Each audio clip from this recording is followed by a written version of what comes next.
2024ના રોજ ભાભર મુકામે જે જૈન સાધુજી મહારાજ સાથે જે છેડતીની ઘટના થઈ છે તેને લઈ અને પોલીસ દ્વારા જે છે અલગ અલગ ટીમોની રચના થયેલી છે અને ત્યારબાદ જે છે તેમાં એફઆઈઆર પણ નોંધવામાં આવેલી છે. હું આપશ્રીને જણાવી દઉં કે અમારા બોર્ડર રેન્જ આઈજી સાહેબે આ બાબતે એક એસઆઈટીની બી ઘટના કરેલી છે અને એસઆઈટી બી હાલમાં તપાસ કરી રહી છે.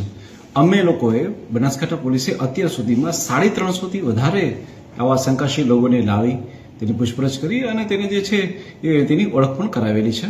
પરંતુ આ 350 જે લોકો છે તે તમામ અલગ અલગ જ્ઞાતિના છે, કોઈ પણ એક જ જ્ઞાતિના નથી. તમામ જ્ઞાતિના અને તમામ ધર્મના લોકો છે કે જેની અમે પૂછપરછ કરી રહ્યા છીએ.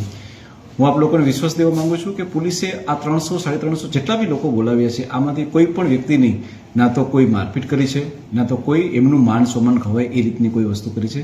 અમે અમારા ટેકનિકલ ઇનપુટથી, ટેકનિકલ સોર્સથી અને હ્યુમન ઇન્ટેલિજન્સના સોર્સથી અમે જે છે તપાસ કરી રહ્યા છીએ.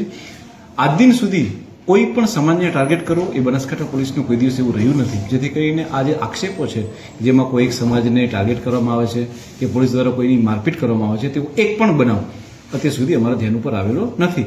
અને છતાં બી જો કોઈ વ્યક્તિ કહે છે કે આવું ઘટના થયેલી છે તો અમે બિલકુલ એની મેડિકલ જાંચ કરાવીશું અને જાંચમાં આવશે તો અમે સખત પગલાં બી લેશું. પરંતુ હું આપણે વિશ્વાસ અપાવું છું કે બનાસકાંઠા પોલીસનું જે ઇન્વેસ્ટિગેશન છે એ અલગ હોય છે. અમે કોઈની સાથે મારપીટ કરી ઇન્વેસ્ટિગેશન કરતા નથી અને આટલા બધા લોકોના ઇન્વેસ્ટિગેશન કર્યા છે એમાં એક પણ વ્યક્તિ તરફથી અમને આજ દિન સુધી કોઈ પણ એવો અમારી ઉપર આક્ષેપ થયેલો નથી. જય હિન્દ.